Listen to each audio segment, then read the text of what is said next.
नमस्ते, welcome. आता आपण पाहणार आहे अनामिक भीती. पहा, मी अनेक वर्षांपासून या टॅपिंगच्या माध्यमातून अनेकांचे मी हिलिंग सेशन्स घेतोय, टॅपिंग सेशन्स घेतोय आणि मी माझ्यावरती पण प्रचंड प्रयोग केलेला आहे. तर मोस्टली एक भीती सर्वसामान्य लोकांच्या मनामध्ये राहते की ती भीती अशी आयडेंटिफाय करतात नाही, अनामिक, पण भीती कॉन्स्टंटली असते. ही एक अनेकांची फेज आहे. सो या फेजवरती मात करण्यासाठी ज्यावेळेस त्याच्या डीप मध्ये जाण्याचा प्रोसेस केला तर त्यावेळेस 4 महत्वाचे घटक माझ्या लक्षात आले आणि तेच आज तुम्हाला मी शेअरिंग करणार आहे. ह्या प्रत्येक घटकावरती तुम्ही स्वतः अनालिसिस करायचं, त्याच्यावरती कृती करायचंय, त्याच्यावरती लक्षात आलेल्या चुकांवरती आपण टॅपिंग करून त्याच्यावरती रिलीज करायचं आहे. आणि हे ज्यावेळेस रिलीजिंग होईल त्याच वेळेस खऱ्या अर्थाने ह्या अनामिक भीतीवरती आपल्याला मात करता येणार आहे. फक्त असं मला अनामिक भीतीमुळे टेन्शन येतं, अनामिक भीती आहे माझ्यामध्ये, ही भीती रिलीज करायची, ही भीती रिलीज करायची, ही भीती रिलीज करायची, असं करून ही अनामिक भीती रिलीज होत नाहीये. ठीक आहे. तर याच्यासाठी 4 हे जे फॅक्टर आहेत, हे 4 फॅक्टर समजून घेऊन आपण त्याच्यावरती ऍक्शन घ्यायचे आहे आणि त्यावेळेस खऱ्या अर्थाने ही भीती रिलीज होणार आहे. फॅक्टर 1 तो असा आहे की रक्ताच्या नात्यांमध्ये मैत्री पाहिजे. बघा, तुम्हाला अकवर्ड वाटेल, तुम्हाला थोडस वेगळं वाटेल की हे अनामिक भीतीचं आणि रक्ताच्या नात्यांचं काय रिलेशन आहे.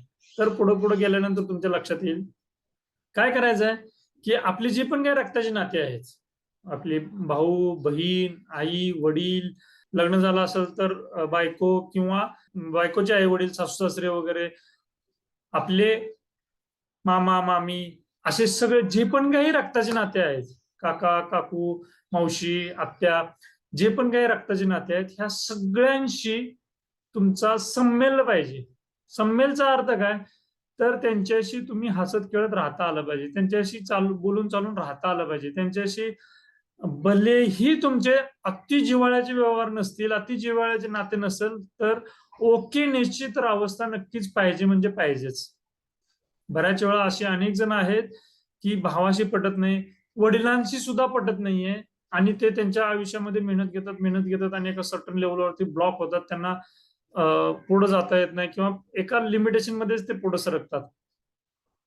आणि ही भीती खऱ्या अर्थानं जर घालवायची असेल, ही जी काही आपल्या आयुष्यातली ही जी काही रक्ताची नाती आहेत, ह्या सगळ्यांशी आपलं नातं संमेलचं पाहिजे, ओकेच पाहिजे.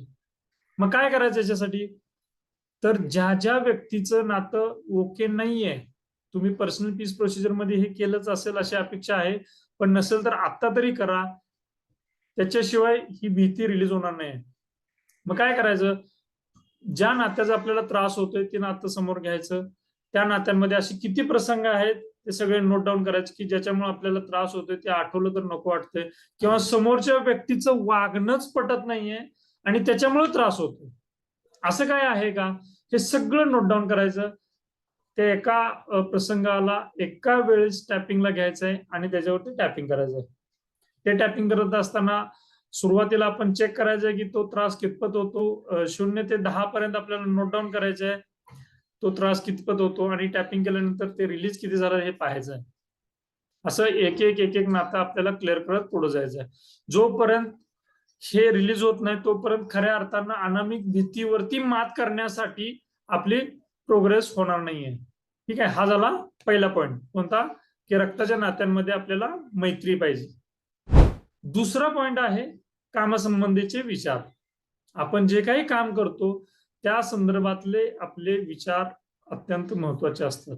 तर कशा पद्धतीचे विचार असतात आपले, इथं महत्वाचं असं आहे की आपण जे पण काही निर्णय घेतो हे वस्तू केंद्रित निर्णय घेतो. कदाचित हा विषय किंवा हा शब्द प्रयोग नवीन वाटेल तुम्हाला. वस्तू केंद्रित म्हणजे काय, कामाच्या संदर्भातले विचार आपण चेक करायला पाहिजेत. हे चेक करत असताना आपली जी निर्णय प्रक्रिया जी असते, आपली जी थॉट प्रोसेस असते, ही थॉट प्रोसेस ही वस्तू केंद्रित असते. हा वस्तू केंद्रित शब्द किंवा हा शब्द प्रयोग तुम्हाला नवीन वाटेल, तर तुम्हाला सांगतो, आपण ज्यावेळेस निर्णय घेत असतो त्यावेळेस स्वकेंद्रित आणि वस्तू केंद्रित अशा पद्धतीची आपली थॉट प्रोसेस असते कंटिन्युअसली. तुम्हाला माहिती असेल नसेल, पण हे वर्गीकरण हे प्रत्येकाचं काही ना काहीतरी चालूच असतं. मी थोडंसं त्याला सिम्पलर फॉर्म मध्ये सांगण्याचा प्रयत्न करतोय, वर्गीकरण करतोय, समजण्यास सोपं जाईल. काय प्रोसेस असते, स्व केंद्रित म्हणजे आपल्याला मला जे वाटतंय ते मी करत राहणं आणि त्या पद्धतीनं पुढे पुढे सरकणं, हे स्वकेंद्रित निर्णय प्रक्रिया झाली. आणि वस्तू केंद्रित म्हणजे आपण जे पण काय करतोय ह्या कामाला, ह्या कृतीला कुणीतरी शाबासकी दिली पाहिजे, कुणीतरी अप्रुव्हल दिलं पाहिजे, अशा उद्देशानं करतोय. कळालं ना? मग ज्या वेळेस आपण वस्तू केंद्रित निर्णय घेतोय की मला काहीतरी ऑब्जेक्ट ठेवून मी काम करतोय, माझं ऑब्जेक्ट काय राहतं, 99% हेच राहतं की मला कोणीतरी चांगलं म्हटलं पाहिजे. मग ही चांगलं म्हणण्याची जी काही अवस्था आहे आपली, जी काही मनस्थिती आहे, हीच मनस्थिती आपल्याला कुठंतरी अस्थिर बनवत असते आणि अनामिक भीती तिथं वास करत असते. म्हणजे ही भीती जर घालवायची असेल तर ही जी विचारसरणी आहे आपली वस्तू केंद्रित, मला कोणीतरी अप्रुव्हल, मला छान म्हटलं पाहिजे, माझ्या कामाचं कोणीतरी कौतुक केलं पाहिजे. मग ऑफिसच्या ठिकाणी असेल तर मला माझ्या बॉसने चांगलं म्हटलं पाहिजे. मी मेहनत घेतोय मग माझ्या बॉसने चांगलं नाही म्हटलं तर मग माझा कामाचा इंटरेस्ट निघून जातो, मग माझी चलबिचलता वाढते वगैरे, असं होऊन जातं. मग इथं ना आपल्याला एका टायटलची गरज भासते, म्हणजे अथॉरिटीची गरज भासते, पॉवरची गरज भासते. मग मला जर अप्रुव्हल भेटायचं असेल तर मला ही एवढी अथॉरिटी पाहिजे, आणि ही अथॉरिटी असेल तर मी काम व्यवस्थित करेन, काम केलेलं आउटपुट दाखवेन, आणि आउटपुट दाखवून मग मी माझा अप्रुव्हल घेईन किंवा माझ्या शाबासकी मी घेईन, मला रिकग्नेशन भेटेल वगैरे. मग अथॉरिटीची गरज पडते ह्या केसमध्ये. मग एकदा का अथॉरिटी भेटली तर ही अथॉरिटी ही हरवल की काय ह्याची पण भीती असते. मग हे कॉन्स्टंटली आपल्या कामाच्या संदर्भातले हे विचार चालू असतात, आणि ह्याच्यामुळेच आपल्या सबकॉन्शियस लेवलवरती अनामिक भीती कायमस्वरूपी राहते.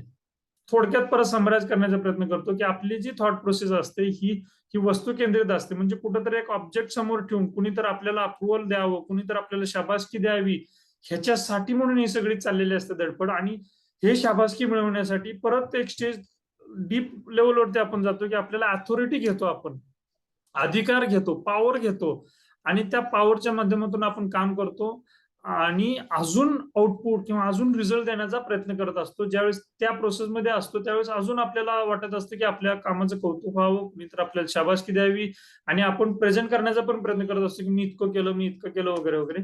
ही एक थॉट प्रोसेस असते. आणि ज्यावेळेस अथॉरिटी आल्यानंतर ती अथॉरिटी कोणतरी हिरावून घेईल की काय, अशी थोडी अनिश्चितता किंवा असुरक्षितता असते आपल्या सबकॉन्शियस माइंडमध्ये. असं ज्यावेळेस असतं त्यावेळेस खऱ्या अर्थानं अनामिक भीतीवरती मात करता येत नाहीये. हे झाले आपले कामाच्या संदर्भातले विचार. मग काय करायला पाहिजे, तर याच्या उलट बरोबर करायचं. आपण काम करायचं, आपण काम झोकून देऊन मन लावून, बेसिक इथिक्स सेमच असतात. जगात कुठे गेलं तरी हे बेसिक इथिक्स कुठं चुकत नाहीत. हा निसर्गाचा नियम आहे. आपण जसं पेरतो तसं ते उगवतं. काम केलेल्याचं रिकग्नेशन हे होतच, हा निसर्गाचा नियम आहे. पुढं मागं थोडंसं होऊ शकतं पण रिकग्नेशन हे होतच होतं. ह्या बेसिक तत्वांना आधारून आपण कामावरती फोकस केलं पाहिजे, ना की कुठल्या तरी अप्रुव्हलच्या मागे लागलं पाहिजे. मग ही प्रोसेस ज्यावेळेस असते त्यावेळेस ही भीती नाहीशी होते. मग अशी कुठली आपल्या कामासंदर्भातले काही विचार आहेत का, हे पाहून आपण त्याच्यावरती ऍक्शन घेण्यासाठी टॅपिंग स्क्रिप्ट बनवून त्याच्यावरती टॅपिंग केलं पाहिजे. थोडक्यात परत मी सांगतो, अनामिक भीतीवरती मात करण्यासाठी पहिला मुद्दा सांगितला मी, रक्ताच्या नात्यांची मैत्री पाहिजे. दुसरा मुद्दा सांगितला मी, कामासंदर्भातले विचार हे अशा पद्धतीने पाहिजेत की त्याच्यामध्ये अस्थिरता, त्याच्यामध्ये अनिश्चितता आपल्याला जाणवली नाही पाहिजे. पुढचा महत्वाची गोष्ट आहे आधार. आतापर्यंत आपण काय समजून घेतलं की अनामिक भीती रिलीज करण्यासाठी आपल्याला रक्ताच्या नात्यांमध्ये मैत्री करायला लागते, आपल्या कामासंबंधीचे विचार व्यवस्थित असायला पाहिजे, त्याच्यामध्ये चुकीच्या धारणा नसायला पाहिजेत, आणि तिसरं महत्वाचं आहे आपल्याला आधार पाहिजे. आधार कोणाचा, आपल्या घरच्यांचा, तसेच आपल्या आजूबाजूच्या लोकांचा, समाजाचा. आपण जे पण काही काम करतो त्या कामाला इतरांचा आधार भेटला पाहिजे, तर आणि तरच खऱ्या अर्थानं आपली पाळेमुळं रुजतात. आणि पाळेमुळं रुजले की ती अनामिक भीती अजिबात राहत नाही. मग हा आधार कसा काय मिळवायचा, तर अनेकांच्या संपर्क राहायचा, अनेकांना आपण आधार दिला पाहिजे, आपण आधार घेतला पाहिजे, या प्रोसेसमध्ये सातत्यानं राहिलं पाहिजे, अनेकांच्या संपर्कात राहता आलं पाहिजे आपल्याला, तर कुठेतरी आपल्याला याच्यावरती मात करता येईल. आणि असं जर होत नसेल तर हे झाले आपले टॅपेबल इश्यूज, म्हणजे ह्या झाल्या टॅपिंग करण्यासाठीच्या अपॉर्च्युनिटीज, ज्याच्यावरती आपल्याला एक एक एक एक करून टॅपिंग करायचं आहे. आणि चौथा महत्वाचा मुद्दा आहे तो आहे आपलं शरीर, म्हणजे आपलं आरोग्य. बघा, आपल्याला अनामिक भीती जर नाहीशी करायची असेल तर आपल्या आरोग्यावरती आपलं प्रेम पाहिजे, आपल्या आरोग्याची आपल्याला निगा ठेवता आली पाहिजे. आपलं एक शरीर म्हणून त्याचं रोजच्या रोज व्यायाम करणं, त्याची निगा ठेवणं हे अत्यंत गरजेचं आहे. ह्याचं महत्व मी जास्ती काही सांगत नाही का, तर हे वेल नोन आहे, बऱ्यापैकी अवेअरनेस आहे याच्याबद्दल समाजामध्ये. तर आपण काय पाहिलं तर ह्या 4 गोष्टींवरती ज्यावेळेस आपण एकत्रित काम करतो त्यावेळेस खऱ्या अर्थानं अनामिक भीती नाहीशी होते, आणि ही नाहीशी होणं अत्यंत गरजेचं आहे. तरच खऱ्या अर्थानं आपल्याला जलद गतीनं आपल्या आयुष्यामध्ये प्रगती साधता येईल.